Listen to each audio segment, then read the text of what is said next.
Hello friends, இந்த மாடுலேஷனில் கருவாட்டு குழம்பு செஞ்சு பாருங்கள். செம்ம டேஸ்ட்டாக இருக்கும், ரொம்ப சூப்பராக இருக்கும். கருவாடு எப்படி சுத்தம் பண்ண தெரிலன்றவங்களுக்கும் இந்த வீடியோ யூஸ்ஃபுல்லாக இருக்கும். நான் கருவாடு 2 பாக்கெட் வாங்கியிருக்கேன். இந்த மாதிரி கருவாடு நார்மலாக க்ளீனான கருவாடாக இருந்ததுன்னா உங்களுக்கு பிரச்சனை இல்லை. இந்த மாதிரி கருவாடு நீங்கள் வாங்கியிருக்கீங்கன்னா இதை வேணால் நவுத்தி விடாமல் பார்த்துக்கோங்க.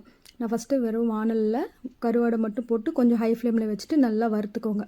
நல்லா அந்த வாடை வர அளவுக்கு. அப்படி வறுக்கும் போது தான் அந்த மேலே இருக்கிற தோலெல்லாம் சீக்கிரமாக வரும். அந்த மாதிரி இப்போ வறுத்து எடுத்து ஒரு பிளேட்டில் போட்டுக்கோங்க. ரொம்ப நேரம் வறுக்க தேவையில்ல, ஒரு 5 நிமிஷம் நல்லா ஓரளவுக்கு நல்லா சூடான அப்புறம் வறுத்தா போதும். இப்போ நம்ம அதை தலையை கிள்ளி எடுத்துடலாம். கிள்ளி எடுத்துட்டு அந்த வயிற்று பகுதி இருக்கிறதுலையே அதை நல்லா சுரண்டி எடுத்துட்டு சூரியில் மேல் வாக்கில் இந்த நம்ம சுரண்டோம் இல்லைங்களா, அந்த செதால் அந்த மாதிரி கொஞ்சமாக லைட்டாக சுரண்டிங்கன்னா வந்துடும். ஏன்னா நம்ம சூடு பண்ணிட்டோம் ஆல்ரெடி, அதனால டக்குன்னு வந்துடும். இப்போ வால் பகுதியை நம்ம கிள்ளி எடுத்துலாம், இல்லை கட் பண்ணி கூட போட்டுக்கோங்க கத்திரிக்கோலில். இந்த அளவுக்கு நல்லா க்ளீன் பண்ணிவிட்டு எல்லா கருவாடையும் எடுத்து வச்சுக்கோங்க. இந்த மாதிரி வால், தலை, வயிற்று பகுதி இது 3த்தையும் க்ளீன் பண்ணிங்கன்னா தான் குழம்பு டேஸ்ட்டாக இருக்கும்ல. கசரடிக்கும் கசப்பாக இருக்கும் கருவாடை பொறுத்த வரையுமே.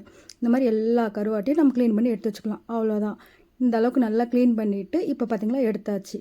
இப்போ ஒரு கிண்ணத்தில் சுடு தண்ணி நல்லா கொதிக்கிற மாதிரி இருக்கிற சுடு தண்ணியை ஊற்றிக்கோங்க. ஊற்றிட்டு நம்ம எடுத்து வச்சுருக்கோம் இல்லைங்களா கருவாடு, அதெல்லாம் போட்டுவிடுங்க. போட்டு தண்ணி சூடாக இருக்கிறதுனால ஸ்பூன் இருக்குங்களா அதில் நல்லா கலந்து விடுங்க. ஒரு 2 நிமிஷம் நல்லா கலந்து விட்டுட்டு இப்போ நம்ம ஒரு வடிகட்டிடலாம். இதே மாதிரி ஒரு 3 டைம்ஸ் இந்த கருவாட்டை நல்லா சுடு தண்ணியில் போட்டு நல்லா கழுவி எடுத்துக்கோங்க. அப்போ தான் இது கசப்பு தன்மை இல்லாமல் அந்த வயிற்றில் குடல் நம்ம ஒரு கொஞ்சம் எடுக்காமல் இருப்போம் இல்லைங்களா, அதெல்லாமே இதில் நல்லா வந்துடும் க்ளீன் ஆகிட்டு. அவ்வளோதான், 3 டைம்ஸ்க்கு முடிஞ்சாச்சு. இப்போ நம்ம கருவாடு ரெடி ஆகிடுச்சு. பார்த்தீங்களா எவ்வளோ சூப்பராக க்ளீனாக ரெடி ஆகிடுச்சு கருவாடு. நீங்கள் இல்லை எனக்கிட்ட க்ளீனான கருவாடே இருக்குதுன்னா நீங்கள் இந்த அளவுக்கு செய்ய தேவையில்ல. இல்லை எனக்கு இதுதான் இருக்குதுன்னா இந்த மாதிரி செஞ்சுக்கோங்க, சூப்பராக இருக்கும். இப்போ நான் ஒரு குட்டி நெல்லிக்காய் சைஸில் புளி ஊற வச்சுருக்கேன் சுடு தண்ணியில். இப்போ ஒரு பேன் வச்சுக்கோங்க. பேன் வச்சுட்டு எண்ணெய் நல்லா காய வச்சுக்கோங்க. காய வெஞ்சதுக்கப்புறமா கடுகு 1 டேபிள் ஸ்பூன், உளுந்து சின்ன டேபிள் ஸ்பூனில் 1/2 டேபிள் ஸ்பூன் வெந்தயம், கருவேப்பிலை போட்டுக்கோங்க. போட்டுட்டு நல்லா பொரிஞ்சதுக்கப்புறமா பீஸாக குட்டி குட்டியாக நறுக்கி வச்சுருக்கிற பூண்டு, அதே மாதிரி சின்ன வெங்காயம் தான் நான் பொடியாக கட் பண்ணி வச்சுருக்கேன். இல்லை நீங்கள் தட்டி சேர்த்துக்கிறதுனால சேர்த்துக்கலாம். நான் பொடியாக கட் பண்ணி சின்ன வெங்காயம் தான் சேர்த்தணும். அதுக்கு இதுதான் டேஸ்ட்டாக இருக்கும் இந்த குழம்புக்கு. நீங்கள் பெரிய வெங்காயம் போட்டிங்கன்னா அவ்வளோ டேஸ்ட் வராது.